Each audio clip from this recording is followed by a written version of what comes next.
Nako, nabulgar na at inamin na po nung presidente ng Parents Teachers Association o PTA na meron pala talagang nangyayari na parang ghost student high school sa Department of Education nung nakaraang mga taon at administration. Nagkaroon po kasi ng pagdinig ang Committee on Basic Education sa Kongreso at yung mga resource person ay may pag-amin na ginawa. Ito, pakinggan natin kung yung maririnig itong statement po ng mga resource person.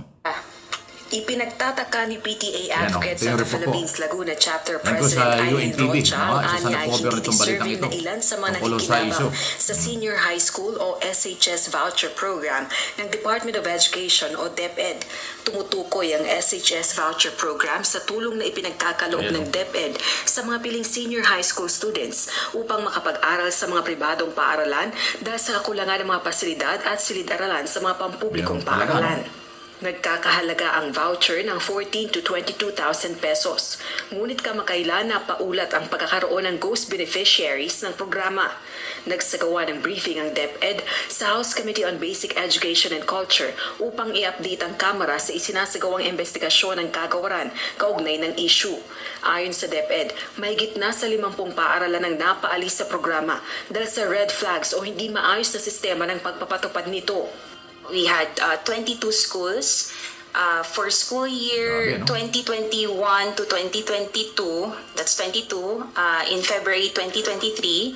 And we terminated another 32 schools for school year 2022 to 2023. Yan po yung parang sakop ng findings natin. And then for 2023-2024, we already have one terminated. Bukod dito, sa school year 2023 to 2024, nasa 200 milyong pisong halaga rin ng pondo para sa voucher program ang hindi inirelease ng kagawaran dahil sa umano'y discrepancies. Yun po, nationwide, yun po yung ating na-hold kasi may discrepancy. So, we cannot say talaga for sure na ito po talaga ay ghost students lahat. Yung pinakaunang red flag na nakikita nila, kunyari private school ka year 1, ito yung in-apply mo na number of beneficiaries. Hindi Tapos bilang on the succeeding year, talagang may mga racket talaga Ina-abuse nila yung ganitong program kasi makikinabang sila. Pero totoo naman po yun na nakikinabang sila dahil ganun lang kabilis kapag nag-submit sila sa DepEd, babayaran sila. Ipinagtataka ni PTA Advocates of the Philippines. Yan po yung PTA. Parents Teachers Association. Yung nagsalitang huling yon. Inamin niya, merong nangyayaring ganun. Noong nakaraang administration ng DepEd. Ang sekretary ng mga panahong yun si Sara Duterte, di ba? 2022-2023. Kaya mabuti na lang po na agapan ni Secretary Angara. Yun nga, sinabi ng isang opisyal ng DepEd na hinold nila ang 200 million pesos na dapat ilalaan doon. Pero bago nila na-hold dyan, may mga nakalusot na, may nakapag-claim na. So talagang meron talagang ghost student, merong multong estudyante. Alam mo yung pag-amin po ng PTA na may mga ganyan sa buwata, nakakapag-claim ng pera na hindi naman totoong estudyante nag-aaral ay isang panibagong anomalya. Naging topic na ho natin ito. Nagkaroon lang ho ng development dito dahil nagpatawag ng hearing si Congressman Congressman Romulo ng Pasig City. Siya yung chairman ng Basic Education sa Congress. Ayun, na-discover na. Pinagharap-harap yung mga taga-DepEd, tsaka yung PTA at iba pang resource person, iisa yung tumbok ng paliwanag. May na-discover sila noong mga nakaraang taon. At malaking pera po yung nawalang pera, nagastos na pera. Mabuti na pigilan yung 200 million. Kung hindi, di yari na naman. Wow! Ang korupsyon. Department of Education, nagkakaroon ng ganyang korupsyon. Di ba dapat ang DepEd ay huwara ng magandang asal ng milyong kabataang Pilipino? Kasi ang DepEd, sila yung magtuturo ng kabutihan, ng magandang kinabukasan ng ating kabataan sa buong bansa.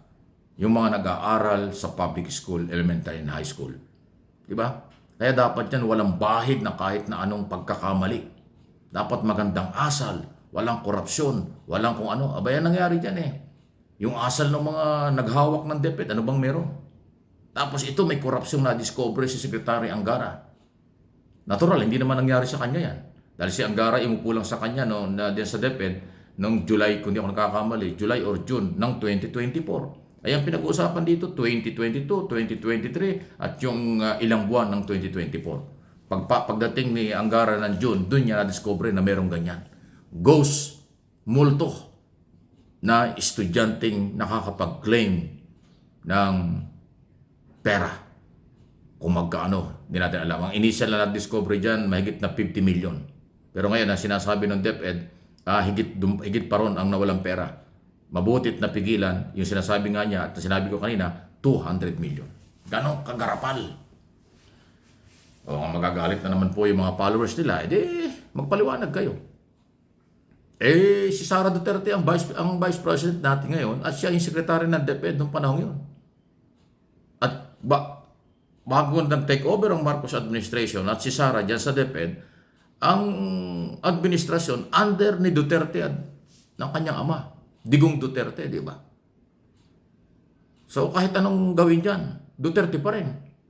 Kung nangyari ito, bago dumating ang Marcos administration, Duterte administration yun. Kung nangyari ito during Marcos administration, ngayon, sino ba ang sekretary? Si Sara Duterte rin. Hindi ko sinabing involved sila. Sa kanila nangyari yung sitwasyon. Bakit nila pinayagan? Merong multo na estudyante nakakapag-claim ng pera ng bayan. Nako, mga batang nanonood, mga magulang nanonood, igabay po ninyo ang inyong mga bata. Sana hindi ho masira ang moral, bumagsak ang moral at masira ang concentration ng pag-aaral ng milyon-milyon, 26, 27 million na estudyanteng kabataan sa public school. Dapat magandang asal, magandang pag-uugali, walang korupsyon, maging huwaran ang opisyal ng DepEd sa magandang buhay at kinabukasan ng kabataan. Pero naglabasan dito, yung attitude ng dating sekretary kakaiba, yung ugali iba. Paghawak ng pera at saka itong na-discovering kalokohang ito, hindi rin maganda yung natidinig at napapanood ng ating kabataan. Pero hindi naman pwedeng iwasan para huwag ibalita kasi ito ay pera ng mamamayang Pilipino. Pera nyo ito. Mga nanonood na kikinig at aking mga followers, subscriber. Pera natin lahat yan. Kaya may karapatan ng bawat isa sa atin na ito'y madiscover at umaapilang panagutin. Mabuti na kontrol na. Mabuti. Pasalamat tayo kay Angara, Secretary Angara. Pag take over niya, na-control niya kaagad ang kalokohan na yan. Para mawala na ang multo na estudyante at paikot na pera ng bayan. Saan nyo dinadala yan? Grabe kayo. Ayan ho. Pag-amin ng PTA, pag-amin ng DepEd, yan na yung pagpapatunay sa unang tinalakay natin at pumutok na balita na merong anomalya sa DepEd before dumating ang bagong sekretary na si Angara. Wow! Sinong dapat managot dito? Managot kayo! Please like and share ng video.